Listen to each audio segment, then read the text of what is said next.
not subscribed to our channel, you can do so by clicking the subscribe button as shown above. Hello friends, welcome to Kamath Astrology. In today's video, we will talk about the 11th house from the ascendant in Vedic astrology. Now the 11th house is also known as Labsthan or the house of gains. So is this house really good or is it bad? And in this video we will decode certain secrets related to the 11th house and see why it is so important in our life. In fact, 11th house is the base for your creation and your birth on this earth. So now let us look at this chart. So this is the default zodiac belt, and I have assumed that the ascendant or the lagna is the Mesh lagna or the Aries ascendant. So Aries or Mesh is the first house in this horoscope. And what does first house represent? First house represents your physical self. It represents your physical body. It represents your physical characteristics. Now let us look at the 6th house. So for the Mesh lagna or the Aries ascendant, the 6th house is the sign of Virgo or Kanya. And as we know, what does the 6th house represent? 6th house represents diseases. It represents conflicts. It represents your daily routine. It represents debts. It represents loans. But the most important thing is 6th house represents service. It represents prarabdha. It represents that portion of karma which you will have to face in this life. So 6th house is the obstacles that you will face in life. It is the challenges that you will meet up in life. And it also represents your daily routine because that is where you will experience most of the challenges, most of the obstacles. Now let us look at the 6th from the 6th house. So the 6th from the 6th house is the 11th house, which means that the 11th house carries double the vibration of the 6th house. In short, 11th house is the Bhavat Bhavam of the 6th house. And in that sense, 11th house carries double the vibrations of conflicts, debts, loans and diseases. But then why is the 11th house called as the Labsthan or the house of gains?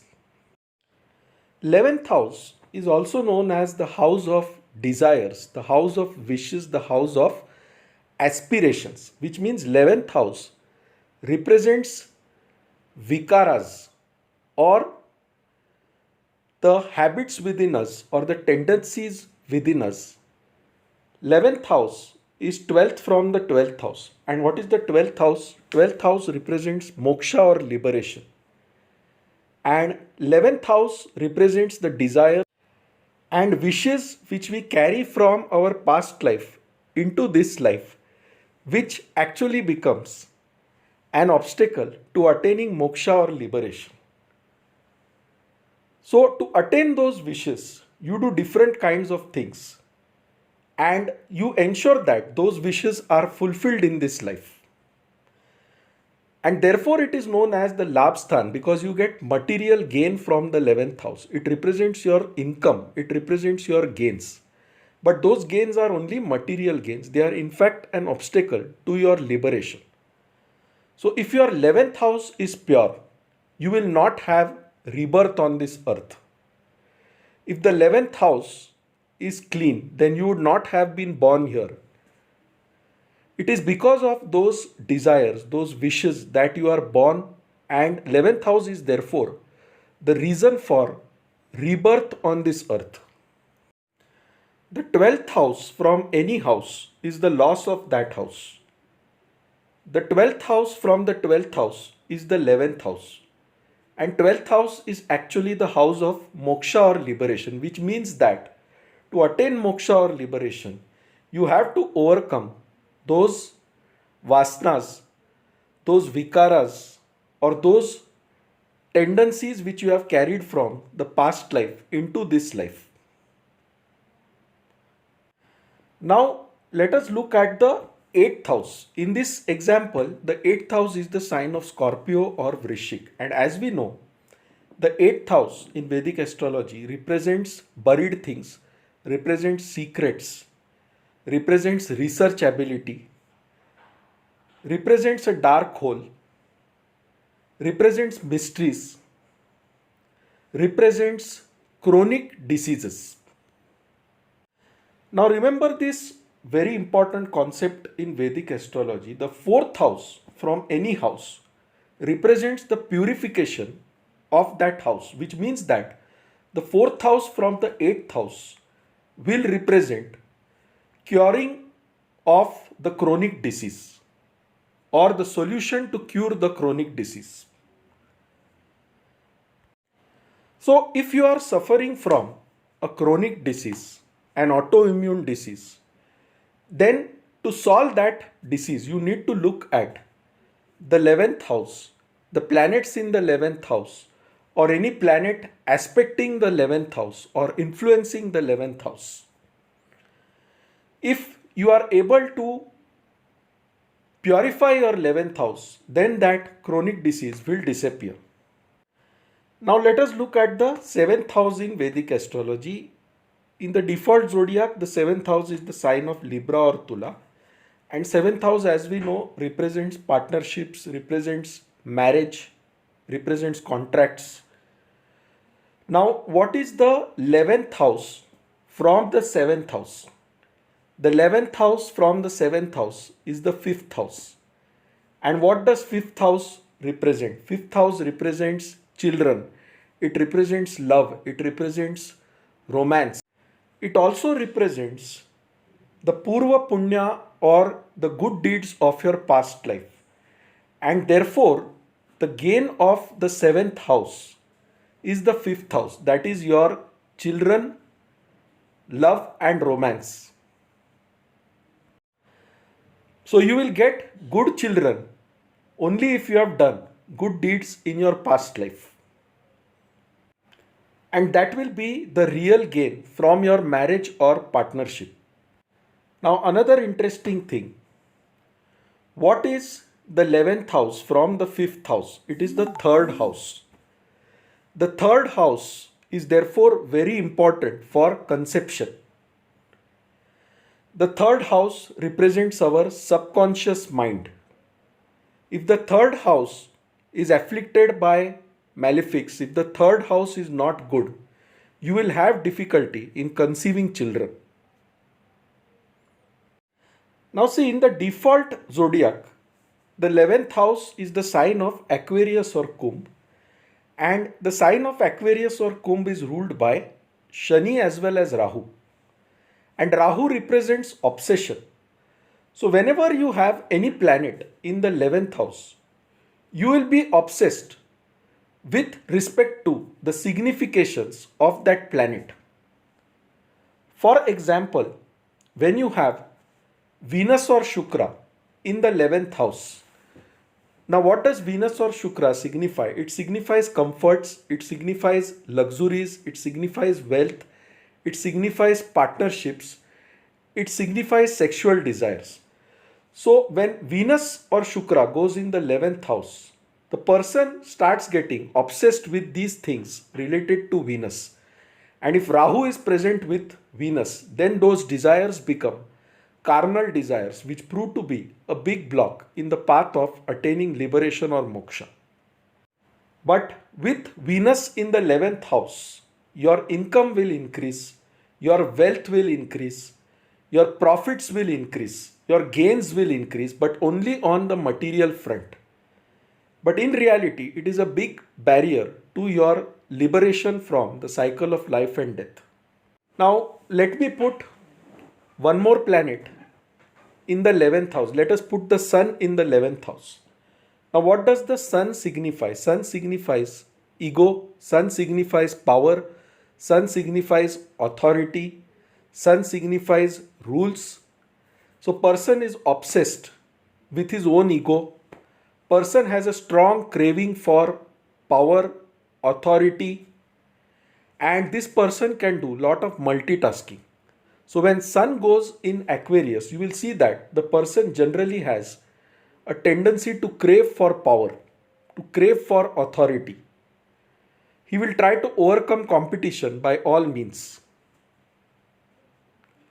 And his own ego will be an obstacle in attaining liberation or moksha. So, till he does not overcome his own ego, till he does not give up the negative tendencies represented by the sun, he will face challenges in attaining moksha or liberation. Now, the 11th house is third from the ninth house. The ninth house represents the father, and third from ninth house represents efforts. So, this person's father will have to take lot of efforts in his life, in his own life. But the native will have gains from his father because the sun is in the house of gains, that is the 11th house. Now, let us put some other planet here.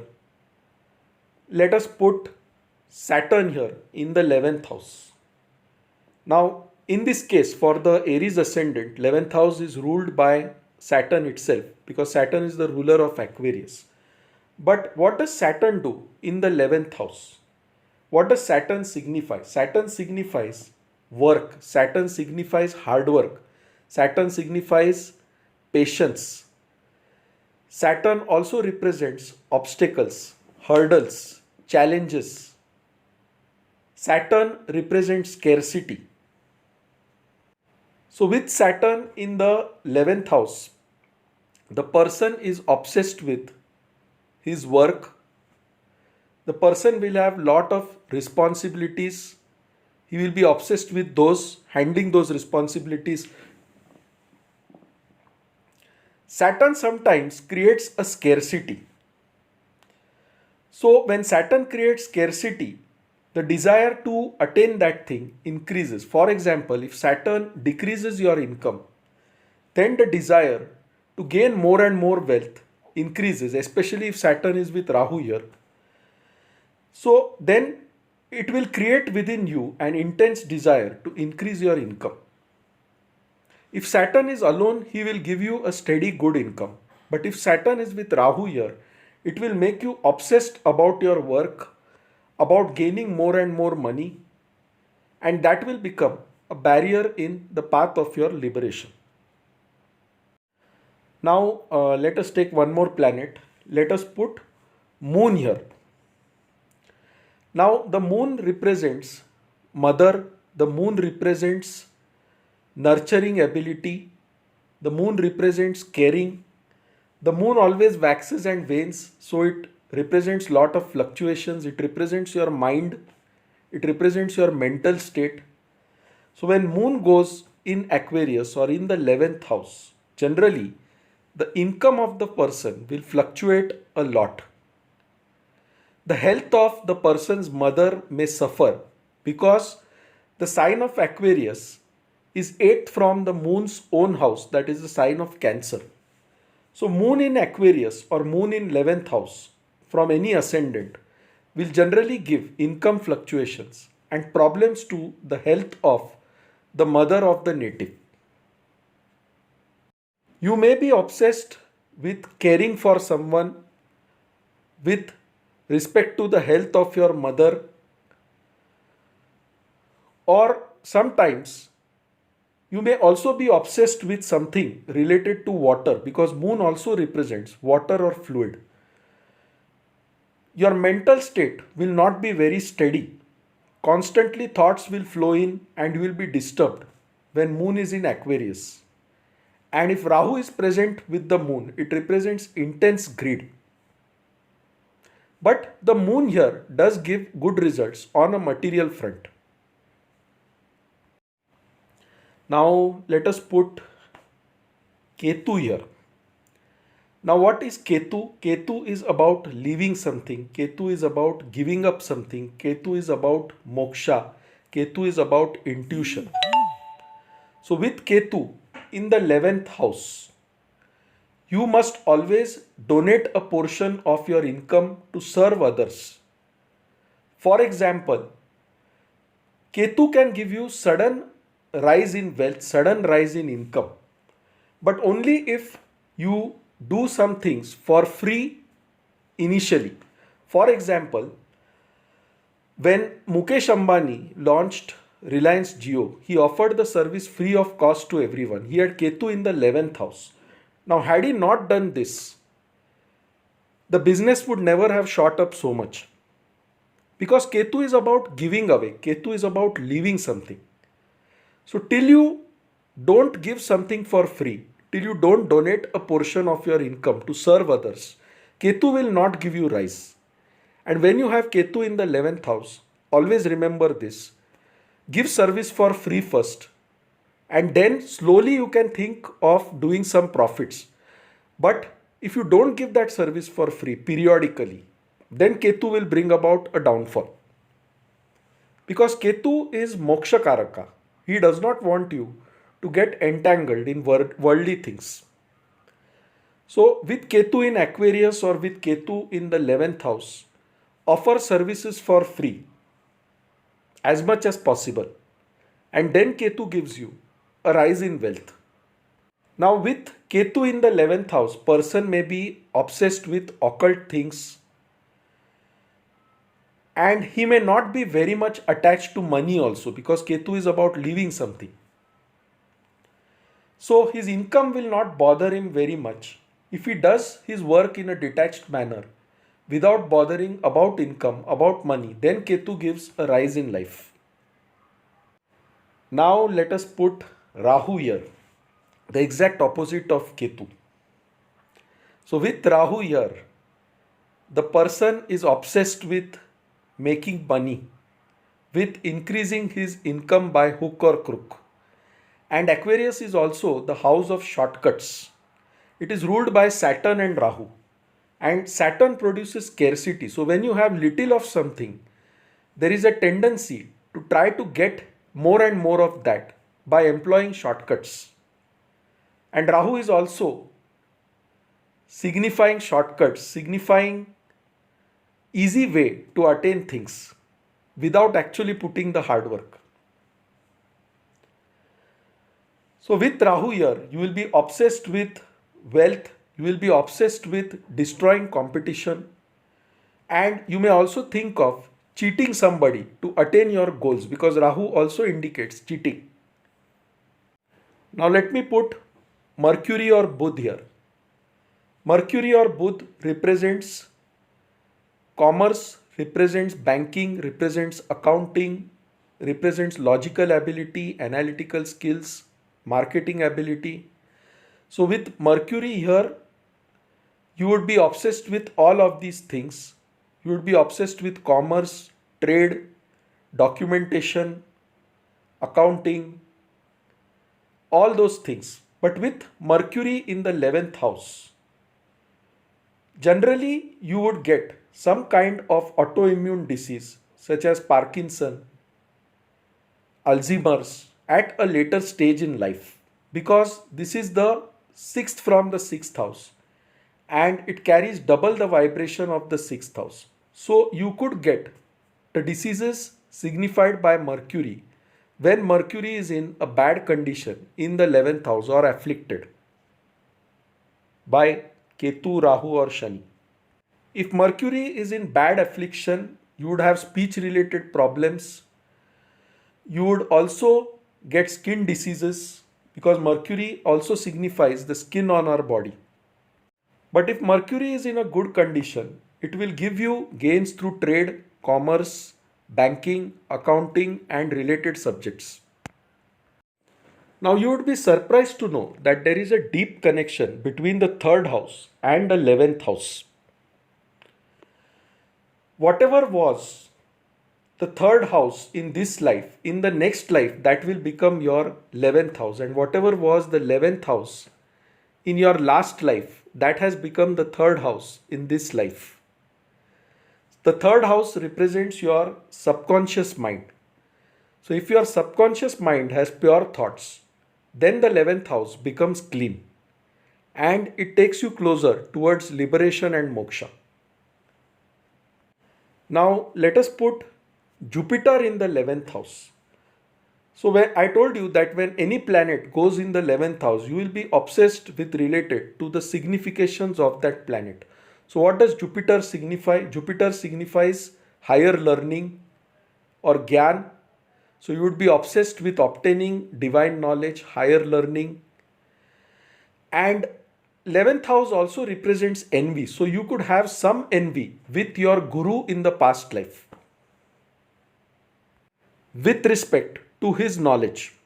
Guru is also the significator for children. So with Guru in the 11th house, you would be obsessed with respect to children in particular. You would be obsessed with respect to obtaining knowledge. Guru is also your moral values. So with Jupiter in the 11th house, if it is in a good state, not afflicted, then you would have strong moral values, strong moral beliefs. Jupiter is a teacher, so the person would also be obsessed with some kind of teaching, some kind of reading divine knowledge, participating in satsangs. Those kind of things will also happen when Jupiter is in the 11th house. So you would be a part of large spiritual networks. Okay, with Rahu in the 11th house, also you would be a part of large networks. But Rahu also represents things such as drugs and alcohol. So substance abuse through large networks can happen when Rahu is in the 11th house and is under a negative influence of Mars or Saturn. Now let me put Mars or Mangal in the 11th house. So what is Mars or Mangal? It represents power, it represents aggression, it represents the drive within us, it represents the blood flowing through our body. It represents passion. It also represents a surgeon. So with Mars in Aquarius, you could be obsessed with becoming powerful. You could become very aggressive. You could take hasty decisions and shortcuts. You could also be obsessed with subjects such as surgery and medicine, or working with the armed forces, because Mars also represents armed forces. You could be short tempered with Mars here. Now, this is also the house of income. So, when Mars comes here, there is a desire to attain quick money. Mars makes hasty decisions. He does not like to wait. So, these people take extreme shortcuts to make money. Now, Mars also represents the blood flowing through our body. And since this is the 11th house, it carries double the vibration of the 6th house. So with Mars here, you could get a blood related disease if Mars is badly afflicted in the 11th house. So friends, you can see the 11th house is the most important house. Without the 11th house, you would not have been born on this earth. And it is because of the 11th house that there is rebirth, there is desire, there is aspiration. So friends, yes, the 11th house is good. It does represent material gains, income, profits. But on the negative side, it is also a blocker to the path of liberation or moksha. So that's it from my end. If you like this video, please mark it as liked on YouTube. If you have not subscribed to our channel, you can do so by clicking the subscribe button. For any queries, please write to us at astrosevaworld@yahoo.com and we'll be glad to assist you. To know more about us, visit our website astroseva.tripod.com. So friends, thanks a lot. Bye. Take care and stay safe.